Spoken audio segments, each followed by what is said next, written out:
Hi there and welcome to the Shoo Rayner drawing school, and today I'm going to show you how to draw this lovely diamond ring. Oh, you noticed? Yeah, I got it from the Elizabeth Taylor sale. Cost me about $10–15 million and it really should be in a security safe, but let's not talk about that. Let's get on with the drawing. Okay, well, I'm going to draw today a kind of a solitaire kind of engagement ring kind of thing, and you'll tend to find that they are kind of this kind of shape, but you'll find that they have a kind of it kind of goes up to the top, and then there's a kind of a bite taken out of it, and maybe in the middle you'll have the clasp to hold the gem in.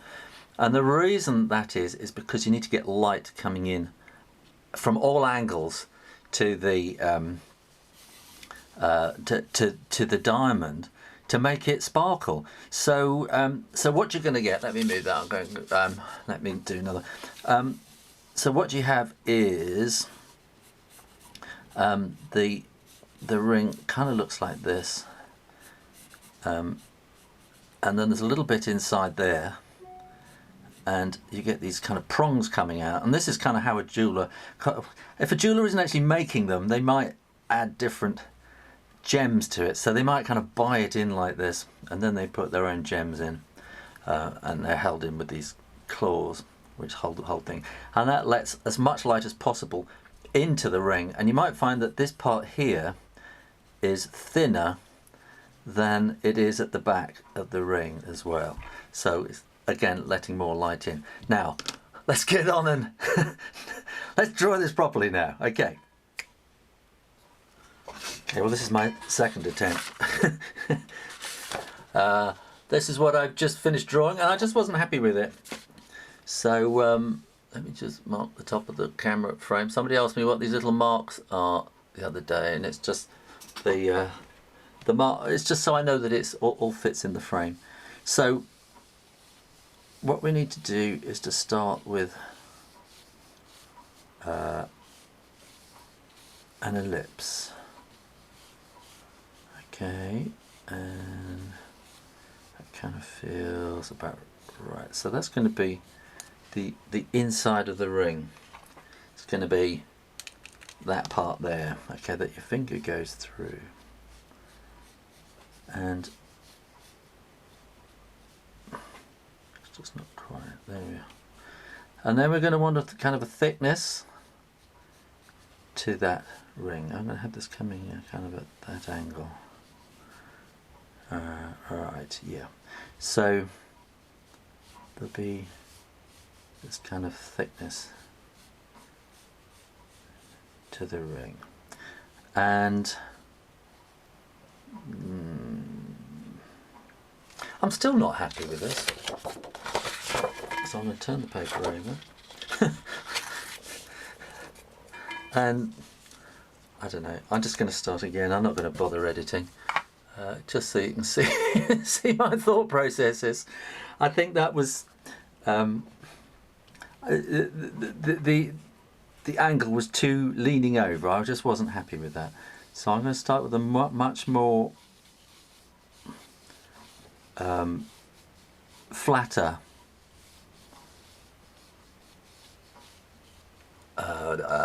what do we call these things? You see, my brain is I'm thinking far too much about it, and I cannot think of the word for it. Ellipse. That's I'm thinking about the drawing, and I keep saying that I'm going to talk about the left brain and the right brain on Shoo Rayner drawing channel, and I think I really should, because you see, while I'm drawing, then my right brain is engaged, which is all about the visual thing, and my left brain, which is all language, kind of starts switching off, and which is why I find it hard sometimes to find the words, the right words. Okay, that's kind of feeling better. I'm feeling happier about that. Okay, now this is kind of the center of the ring there, and you're going to want this kind of scoop out of the top. There we are, I found a word, a scoop. So I think that's going to be kind of thinner like that, and so it's going to want to kind of come up like that, and I'm going to give it a slight curve as well, like that, and then you've probably got this kind of thing that holds the claws will then be kind of set in the middle of that loop, and we'll have the diamond sitting over the whole top of the whole thing like that. That will kind of be the top face of the diamond, and it'll be kind of going out in those directions. So how am I feeling about this? I'm feeling that that should be more there, and that should be more there. That just kind of feels, that feels better. Yeah, and we'll see a bit of that. Yeah, good. Right, I'm going to draw first. I always say to you, draw the bits that are kind of nearest to you. So I'm going to draw that kind of claw that is going to be holding in this diamond, and I'm just going to kind of put in things like that, and that's probably the claw there, and you'll probably see a bit of claw there. And I'm just kind of making up this diamond really as I think diamonds are probably, I've never tried really drawing a diamond, perhaps I should, and because it's all transparent and sparkly and all that kind of thing. This is probably, looks really old-fashioned, this diamond. I don't know, because they cut them in different ways, don't they? There are fashions in cutting and the way they do that. Okay, I'm going to take this bottom line here. Now, I'm just going to get a piece of paper here. My previous drawing got really dirty because I was resting over it, and I'm going to fold that in half. I'm going to take this line here, and I'm going to start working this line up to there. Okay, and I'm going to work all around the outside of the ring.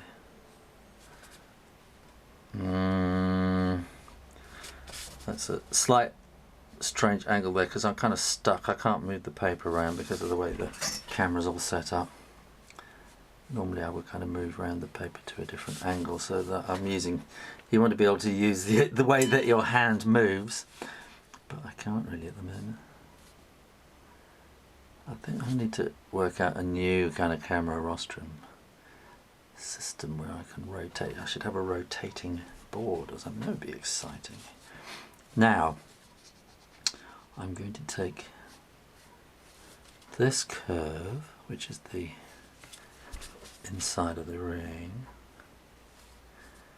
and I'm going to just do that there and bring that kind of around there and just let it fade out. And similarly with this, bring that, let it fade out, and then here, then that's the edge of the ring. Precious, my precious, precious, precious, precious ring. I'm assuming you saw the movie or you've read the book. My precious. Right, good. I presume you know what I mean. Because I'm an illustrator, I'm going to put little sparkles in there because I cannot resist doing that. Now, how am I going to shade this? I think we're going to want some kind of darkness in under there. The darkness, my precious. There we go. And I think we'll have a little bit of kind of shading in there. I think the light will be kind of catching the edges of the ring, so you want to make those light, and you're also going to get a kind of an uplight reflection here, so I think that would be quite light around there, and so just does that look about right? I hope so. I think here, that's going to be the darker part, but you're again going to get along this rim here, you're going to get a reflection, so you can afford to keep that pale like that.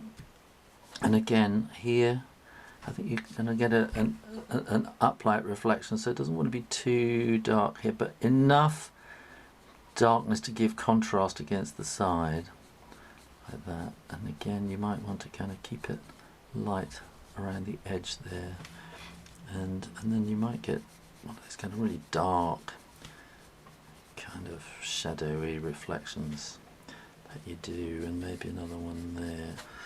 I think it's, and then here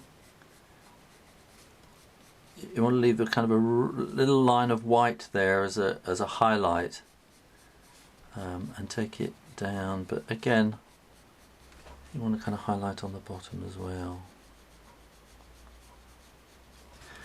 And so you're going to be wanting to maybe shade in there, right there.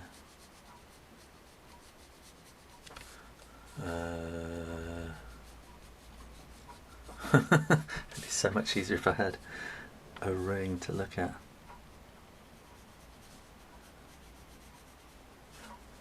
This is where you know, I find it so much easier to have the real thing in front of you, so you can twist it and turn it, and that just looks really not right where I've just done that. And again I think it's the talking bit, so kind of now I'm feeling I'm having to justify myself, so I'm having to find the language to justify the mistakes, and so rather than draw properly, I'm finding the right words rather than finding the right drawing strokes, if you follow what I mean.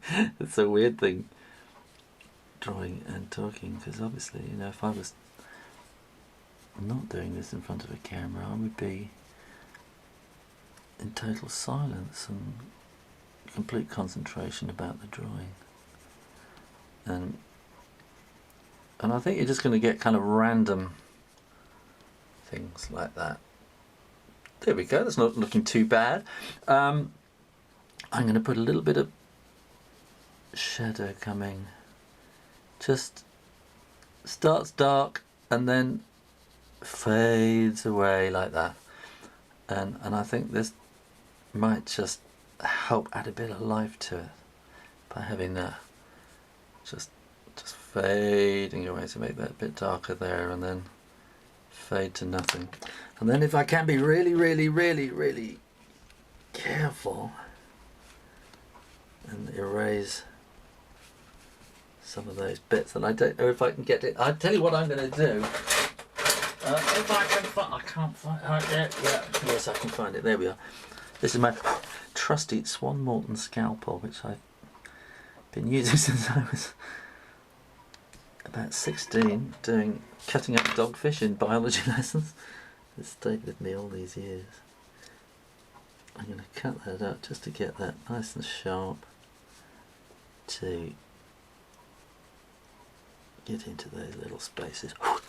And then, this is going to be a long one, isn't it? 11 minutes. Okay, hang on a minute.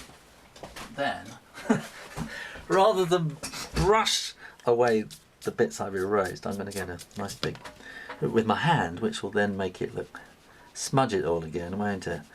Then I'm going to use a brush to brush everything away, and see if I can just get some little bits on there still, and some little bits around there. And this is something I very rarely do, because I just, like I said before, you know, I generally do pen and ink, and I would just rub away all the pencil afterwards. So this is a bit different for me. Okay, there you go. How to draw a diamond ring. Well, I hope you enjoyed that. And if you did, keep coming back to the Shoo Rayner Drawing School on YouTube. And well, I'll have many more things for you coming along. In the meantime, you keep drawing, practicing, and see if you can find somebody to put a ring on your finger. Or maybe you don't want that. Okay. In the meantime, I'll see you next time. You take care now. Bye bye.